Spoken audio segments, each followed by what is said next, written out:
Hello all of you, good morning. आज हम आपको पढ़ाने जा रहे हैं Kirchhoff law and network theorem. तो सबसे पहले क्रिचप ऑफ लॉ देखते हैं।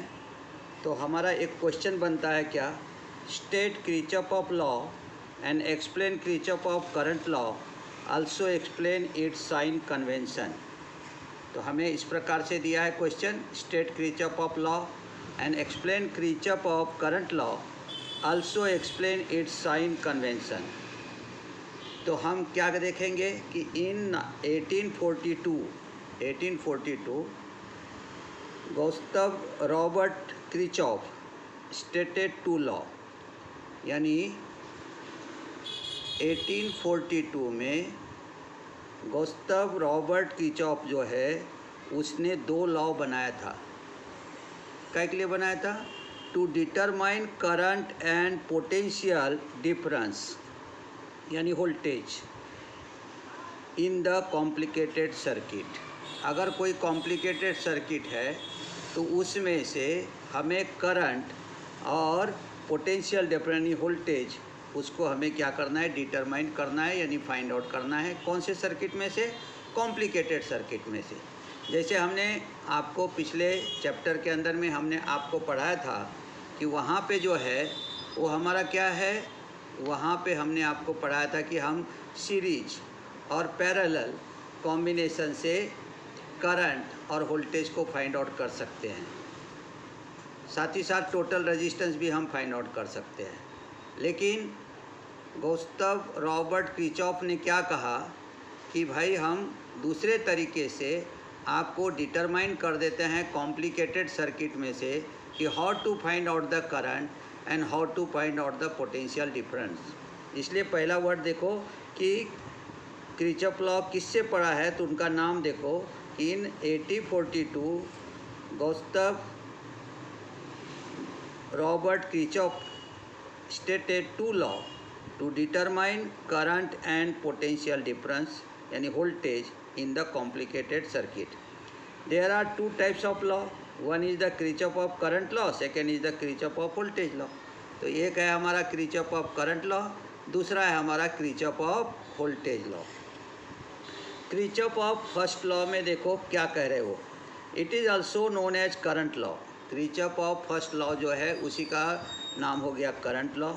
उसी को हम कहते हैं पॉइंट लॉ और जंक्शन लॉ और नोड लॉ। आप इतने नाम दिमाग में रख सकते हो। क्या क्या नाम दिया उन्होंने? क्रिचॉफ ऑफ फर्स्ट लॉ को हम क्या क्या कहते हैं? करंट लॉ कहते हैं, पॉइंट लॉ कहते हैं, और जंक्शन लॉ कहते हैं, और नोड लॉ कहते हैं। अब जंक्शन का देखो, it is any point of the circuit where as current can split. क्या बोला? It is any point of the circuit where as current can split. अगर कोई सर्किट है तो उसके कोई भी पॉइंट से करंट आपका स्प्लिट हो सकता है। देखो ये सर्किट है, अब ये सर्किट में ये भी पॉइंट से करंट स्प्लिट हो सकता है, ये भी पॉइंट से हो सकता है, ये भी पॉइंट से हो सकता है, ये भी पॉइंट से हो सकता है, इधर के पॉइंट से भी हो सकता है। इन्होंने क्या दिया है? इन्होंने कहा है कि it is any point of the circuit where as current can split. अब देखो figure shows how to current can split. जैसे मैंने यहाँ पे दिखाया कि ये हमारा एक है, तो यहाँ पे देखो I1 और I2 ये दो हमारा आउटगोइंग करंट हुआ जो बाहर जा रहा है, और I3 हमारा इनकमिंग है, यानी वो अंदर के तरफ। ये देखो ये पॉइंट लिया हमने, और इस पॉइंट के अंदर में देखो I3 हमारा इनकमिंग हो रहा है, एरो देखो अंदर के तरफ है तो इनकमिंग, और I1 और I2 ये दो हमारा आउटगोइंग है। इसलिए कहा दिया हमने I3 equal to I1 plus I2। क्या कह दिया हमने? I3 equal to I1 plus I2। अब स्टेटमेंट क्या रहेगा? The algebraic sum of total electric current, the algebraic sum of total electric current, point को क्लियर करो। The algebraic sum of total electric current at any point or junction or node is always equal to 0. That is the summation I is equal to 0. यानी incoming current और outgoing current अगर मिलाया जाए तो जो हमारा junction point है वहाँ का करंट हमारा क्या होना चाहिए, जीरो। देखो क्या दिया है, algebraic sum of total electric current at any point और junction, any point of junction और node is always equal to the zero, that is summation I is equal to zero. जैसे मैंने यहाँ पे दिया I3 is equal to I1 plus I2। अगर I3 हमारा 5 ampere है और I1 समझो 2 एम्पियर है और I2 जो है वो 3 एम्पियर है, तो हमारा क्या हो गया 5 इक्वल टू 5, यानी हमारा हो जाएगा वहाँ पे इक्वल टू जीरो। अब साइन कन्वेंशन को भी समझ लो कि साइन कन्वेंशन का मीनिंग क्या होता है। साइन कन्वेंशन का मीनिंग ऐसा होता है, if from figure I1, I2 and I3 are incoming current known as positive current. ये पहले डायग्राम के बारे में नहीं बता रहा हूँ, इस करंट के, इस डायग्राम के बारे में बता रहा हूँ। नीचे जो दिया हुआ है आपको डायग्राम है, उस डायग्राम में देखो क्या दिया है उन्होंने कि I1, I2 and I3 are the incoming current known as positive current. From figure I4 and I5 are the outgoing current known as the negative current. यानी जो करंट टुवर्ड्स द जंक्शन जा रहा है, कौन कौन जा रहा है, I1, I2, I3। देखो I1 है, I2 है, I3 है, देखो ये सब इधर जा रहा है हमारा, और इसको हमने नाम दिया है जंक्शन पॉइंट। तो ये सब हो गया हमारा इनकमिंग करंट, तो इसको कह देंगे हम पॉजिटिव। लेकिन I4 and I5 are the outgoing current, ये आउटगोइंग करंट है नोन एज निगेटिव करंट। ये आउटगोइंग करंट है I4 और I5, देखो एरो बाहर के साइड है। इसलिए हमारा क्या हो गया यहाँ पे I1 plus I2 plus I3 equal to I4 plus I5। उसी को हम कैसे लिखेंगे, I1 plus I2 plus I3 minus I4 plus I5 equal to zero.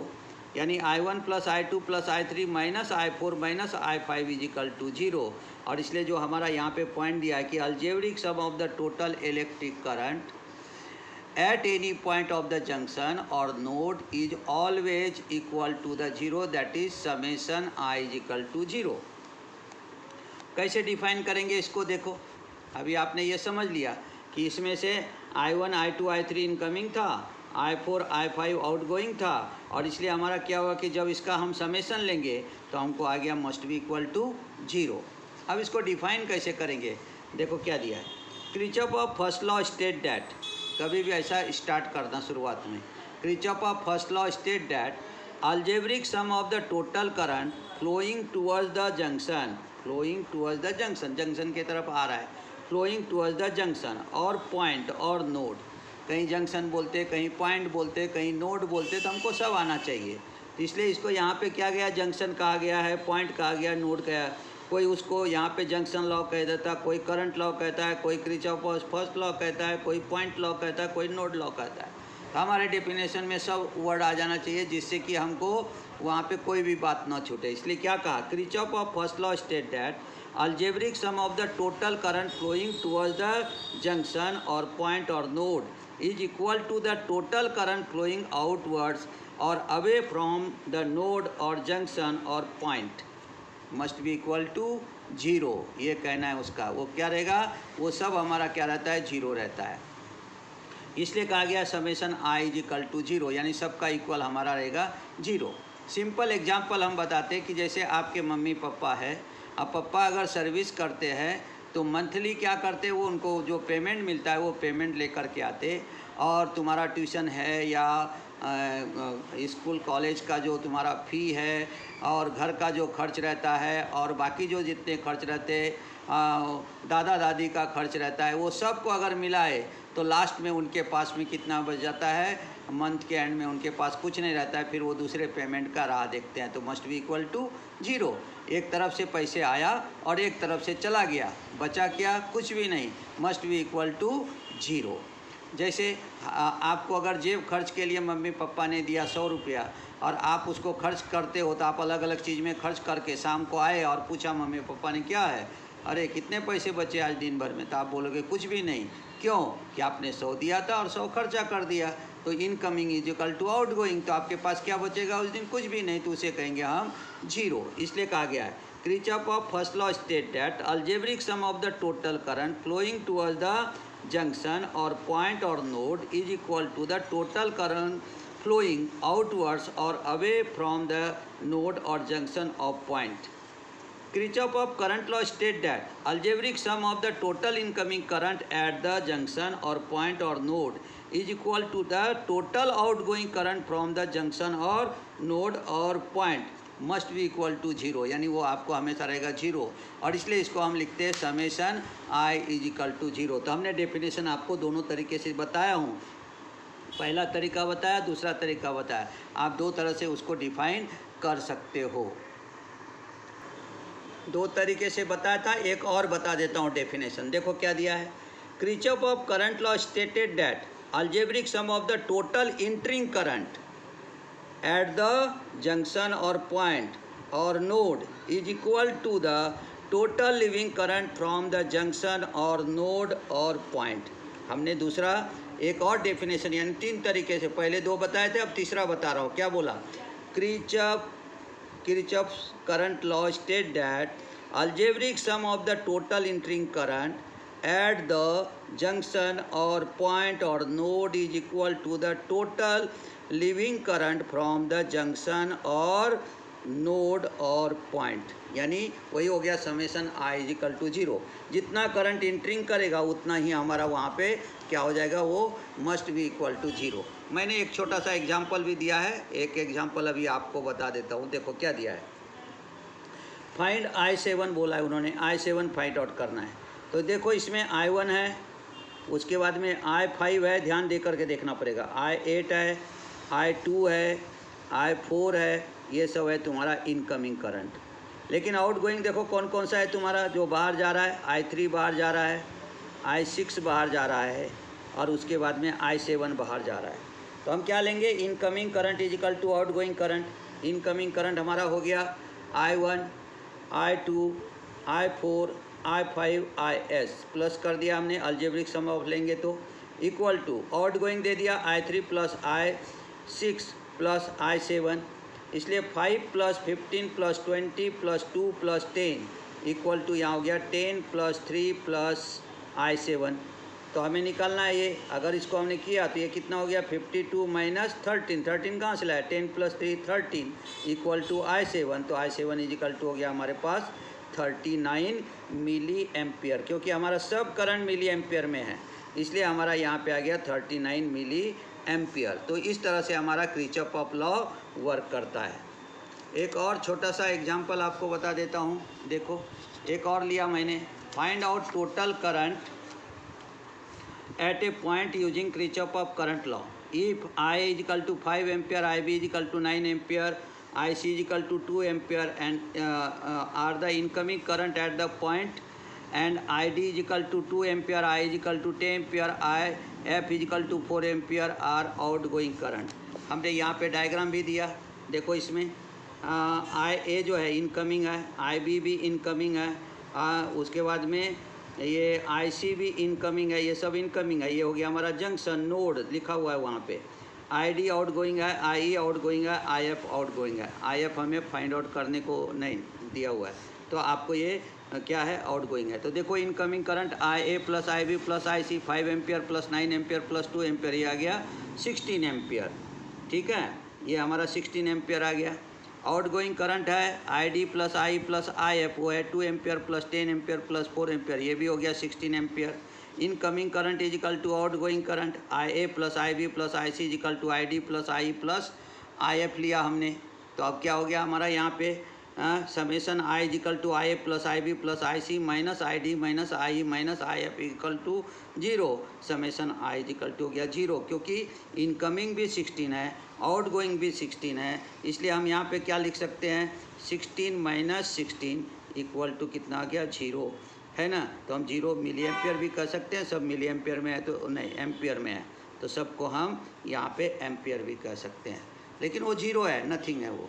तो इस तरह से हम यहाँ पे ये प्रॉब्लम यहाँ पे ले सकते हैं।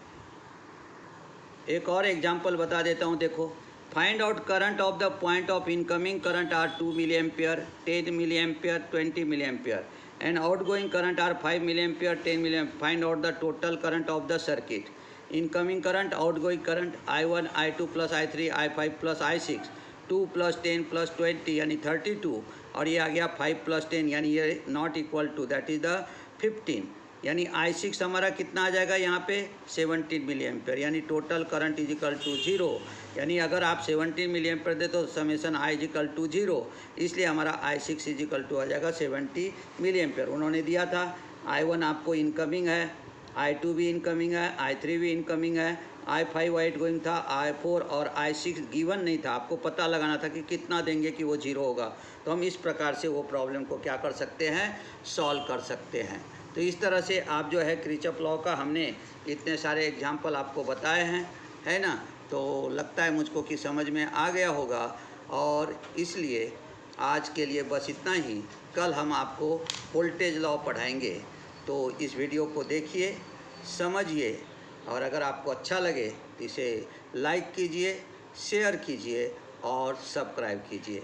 धन्यवाद।